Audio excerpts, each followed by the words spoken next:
the money from the Fed and the government have been pushed into the market at such an alarming rate that it has just created this kind of bubble in the stock market. At some point, this bubble bursts and it all comes crashing down. So you're talking 50% downside on a lot of stocks. This Cyber Week's specials with Miles Franklin Precious Metal Investments. Silver Philharmonics for only $360 over spot. Backdated Silver Eagles for only $850 over spot.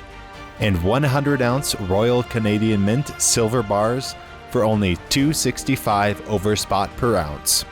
Call us at 1-888-81-LIBERTY. That's 1-888-815-4237. Hey everyone, this is Elijah K. Johnson with Liberty in Finance. And back with us today is our good friend Gareth Soloway from InTheMoneyStocks.com. Gareth, thank you so much for joining us today. Thank you, Elijah. Thanks for having me back. It's great to have you. And it's been a crazy week for the markets.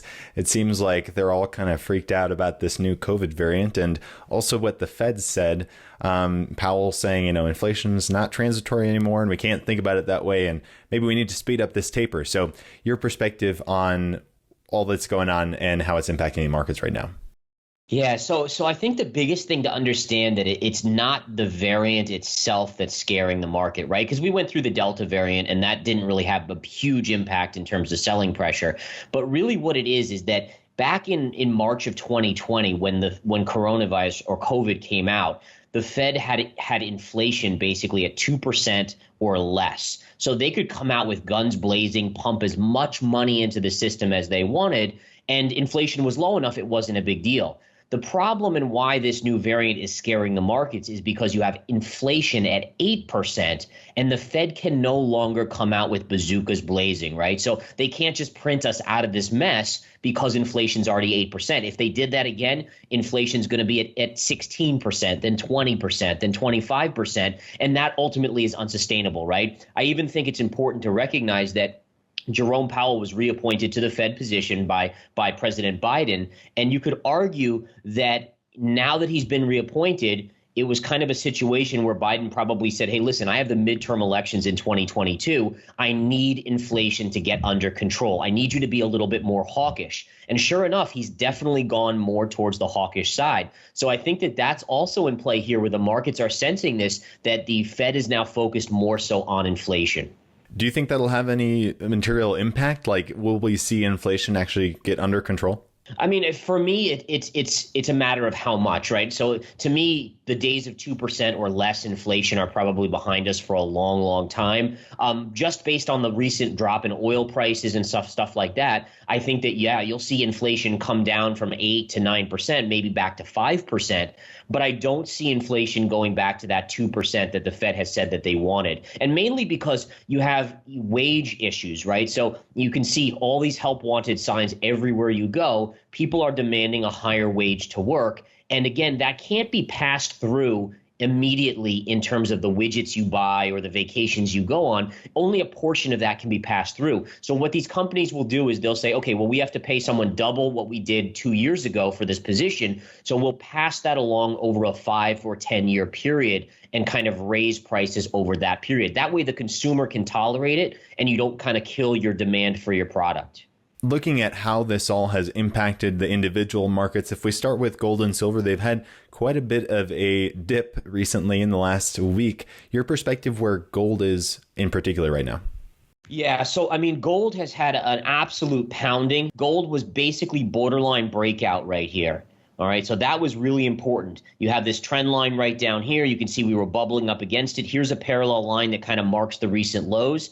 And we got up there and it was slammed back down. Now, as far as I'm concerned, this pattern, this parallel channel is a longer term bull flag from this run that started back in 2019 to the upside. Notice all the consolidation, how long it's been inside of this upper range of this up move. So that's bullish, but it doesn't mean in the short term these impacts aren't going to have some play, right? So you see interest rates or the Fed comments and gold is whipping back and forth, and that's going to have these kind of whipsaw moves on gold in the short term. Longer term, this is an absolute bullish pattern setup, and you got to believe that it's going to break out at some point here. So I'm long On gold, I actually just bought the miners today. I rebought GDX. I had bought it a while back and I unloaded it, maybe it was about 3 weeks ago or so. Well, it just dipped enough. In fact, we can bring up that chart on the GDX here.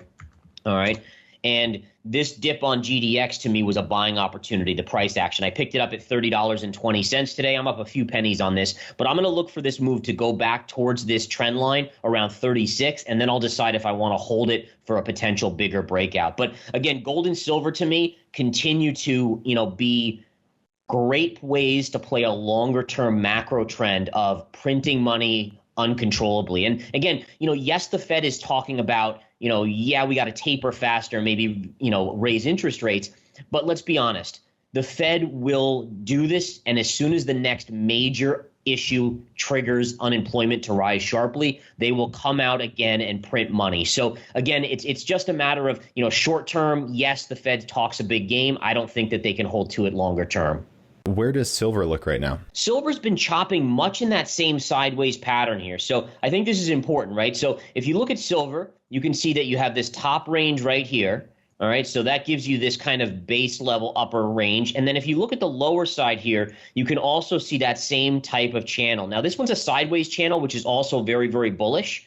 So again, it's important to recognize that overall, the chart is bullish on silver. The big breakout occurs when you get basically above $29.50. We could call it $30. Then you get that next major leg up. I think it goes within probably 6 months of that breakout. You'll probably see the $40, maybe even $50 level. It's going to be that dramatic of a breakout. And I think that occurs when, people are still hoping that inflation kind of can get under control by the Fed. Maybe they'll tighten a little bit, they'll taper. But once the market realizes that this inflation issue is rooted much more deeply in our system now, that's where you're going to see these next big moves in the commodity area, specifically gold, silver, platinum, palladium, those type of things.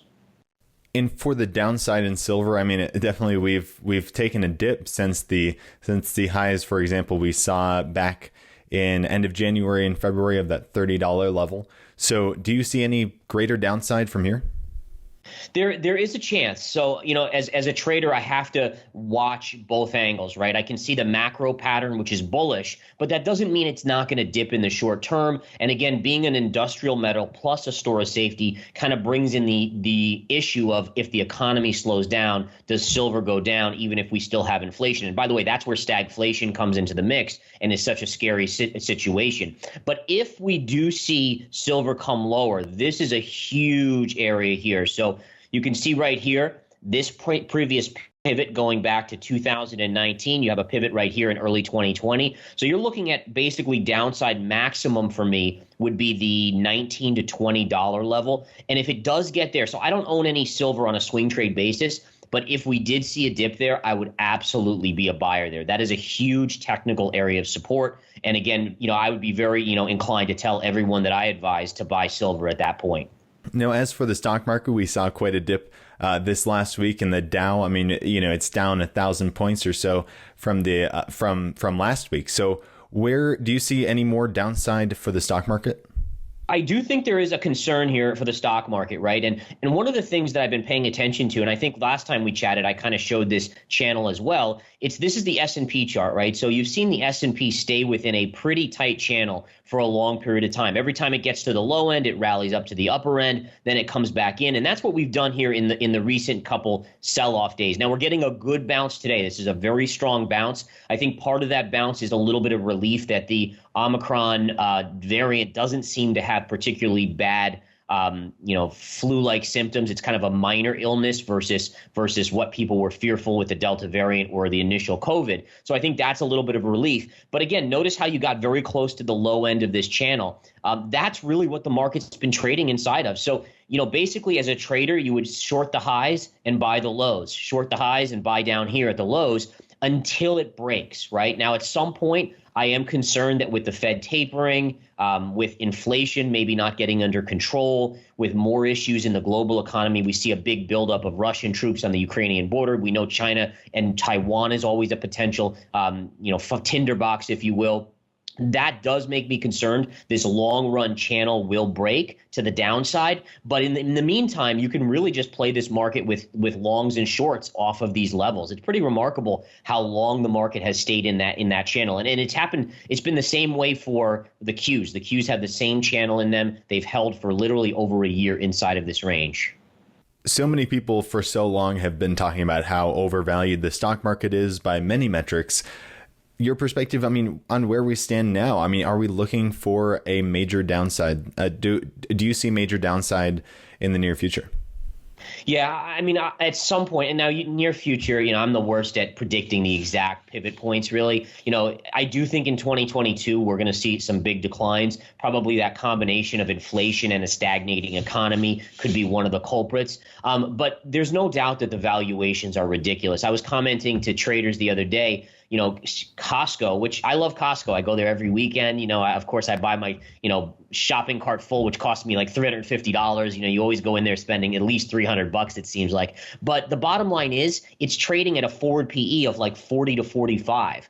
I grew up in a time when that PE ratio was kind of reserved for high growth technology that was like new and exciting. And Costco's a retailer. Now it's an awesome retailer, but again, these type of valuations to me just don't make sense. I think the only way to make sense of why valuations have gotten so high is because the money from the Fed and the government have been pushed into the market at such an alarming rate that it has just created this kind of bubble in the stock market. So, if you're an investor who is older, you have to be in a conservative mode here. Doesn't mean the markets can't go up another 20% next year, but the risk is getting bigger and bigger of a collapse. At some point, this bubble bursts and it all comes crashing down. And you'll see a Costco, which is trading at a forward PE of 40 to 45. It should be probably 20 to 25 at most. So you're talking 50% downside on a lot of stocks, including names like Apple. I mean, as good quality as Apple is, it probably should not be trading at a PE north of 20 at this point. A lot of people are concerned that if the Fed does step in and taper more aggressively, that could be the catalyst for this crash. Your take? Yeah, I think that's no doubt about it, right? So if you think about so in 2009 is when the Fed started their quantitative easing, right? That was kind of what got us out of that funk of 2008, 2009, which was horrific. But they started printing money, right? And they have really never stopped. This is the first time, I mean, in 2018, right, in December or late November, they started to raise rates a little bit. The market dropped 20%. And then right away, they backed off and they ran away from it and they kind of loosened and lowered rates again. And then with COVID, they printed more money, 120 billion every single month going into the system. The government, we know, has been sending out checks in the past year to Americans, running up debt. So the money has just always been flowing in. So you have to logically think, and this is just pure logic, but if inflation of money, if money printing drove the markets up, then if the Fed starts to take that away, in theory, you would assume it would bring the markets down. Now, one of the markets that has also been sky high is cryptocurrencies. And we've talked about this on previous interviews that you were looking possibly for a bigger dip in Bitcoin. We saw since the last time we talked, we saw that run back up to the all-time high and then another run back up even higher. Are you bullish right now, or are you still looking for a new low to be made? Yeah, so right now I'm neutral. I don't have a position. I was short briefly at around 66,000. I ended up being in the money when it went down to 59,000. Then it ended up going to 64,000. I decided to exit my short for just a $2,000 gain per coin.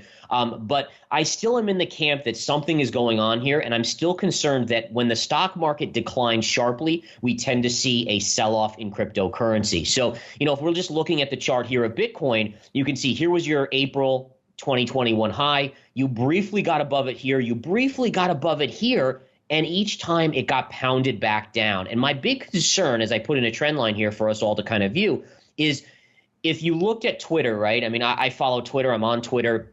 There were so many average investor bulls at that level, right? So when it was breaking out above 65,000, all I heard was it's going to be at 100,000 in a month, right?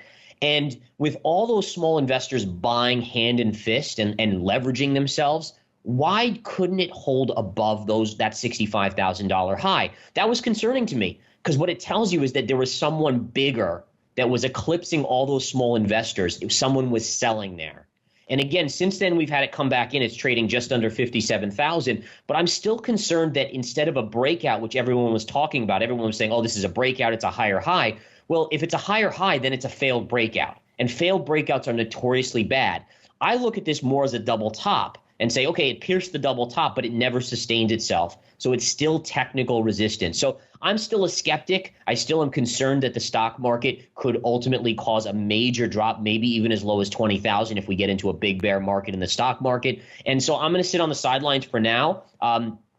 Having said that, I'm a swing trader, so that means I'm in and out for short amounts of time. There are levels where I will buy for a quick bounce, but overall, when I'm thinking about where I'll invest, where I'll hold for like years potentially, it's got to come in substantially for me to do that. You're not really a buyer at this moment for the long term.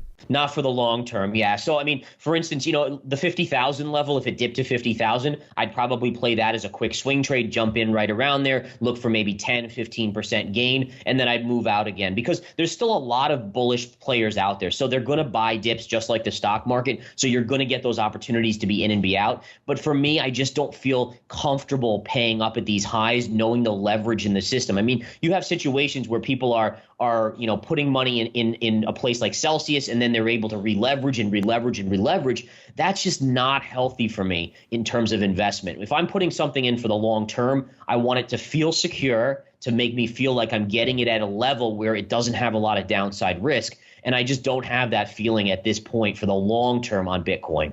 And for those investors who are, obviously we can't give financial advice, but looking at this general environment, right, where it seems like the stock market is overvalued, the cryptocurrencies are obviously risky. For those looking not to swing trade, but really holding for the long term, what are some plays that you're looking at right now? That's a great question. So for sure, if your time horizon is 2 to 3 years, and again, everyone has to do their own due diligence and feel comfortable what they're getting into. But I would say gold is one place where, with just knowing that the Fed, even if they talk a strong game and they taper a little bit, the next black swan event, they'll just re-up and load and print more money. They have to keep interest rates down relatively low. I still think interest rates go to 2.5%, but they can't let it go above that because of our national debt and what'll end up happening to our debt payments. So I think you have to go with gold as a secure kind of longer term play with, yes, there's 10, 15, 20% downside, but there's also 100% or more upside versus crypto. You could see 70, 80% downside from these levels. In terms of stocks, I'm someone who the only way I'm investing in a stock right now is at least for the next year or two, is if it's in an area where it's already been beaten down. It's really kind of at these levels where the dividend is now making sense. And, I'll just show a couple charts here that I'm looking at. And again, these are risky. I mean, they've fallen so much, but like a Viacom, the chart here is now we're trading at basically $29 and change here. It's into this area of support over here. It pays a 3% dividend, trading at a forward PE of like 8. So, I mean, those are ones where you say to yourself, let's just say the stock market drops 30%. I mean, how much more downside with a 3% dividend trading at a PE of 8 is Viacom going to have? Maybe 10%. I mean, it could do that, maybe even more, but it's not the 50% downside that I would worry about on a Tesla or another company like that. The other ones which are very risky, but I'm kind of, I can't help but being a little bullish here, is a name like Alibaba, right? And if you go to Alibaba, you can see that you're now trading at levels that you haven't seen since basically 2015, 2016 over here.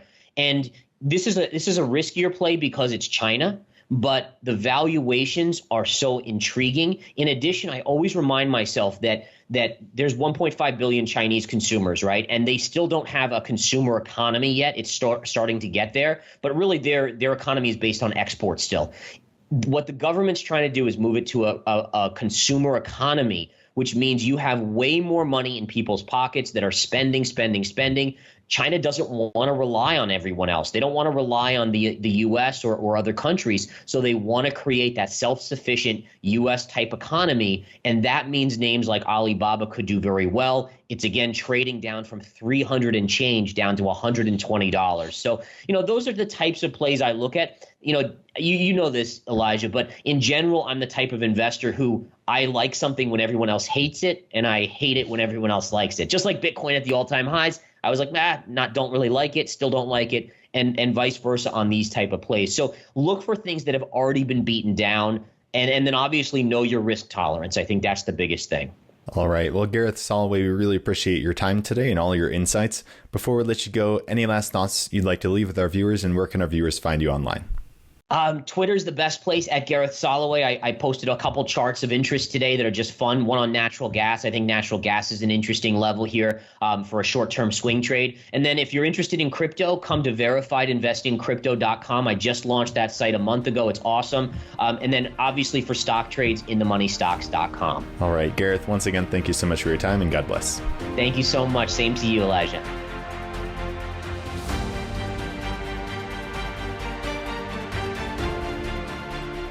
This is Dunnigan Kaiser, founder of Liberty and Finance. I'm now a licensed gold and silver broker for Miles Franklin. Call me directly for the physical gold and silver that you need at the best price with personalized private service from one of the oldest and best companies in the business. 31 years strong, A+ rated by the Better Business Bureau, 0 complaints, licensed and bonded. For physical delivery, vault storage, or precious metals IRAs, excellent prices, privacy, and confidentiality. Pay by check, money order, ACH, bank wire, or Bitcoin. Satisfaction guaranteed. For fastest service, just call 1-888-81-LIBERTY. That's 888-81-LIBERTY. And either I or one of my sons and fellow brokers will call you back as soon as we can and understand your needs.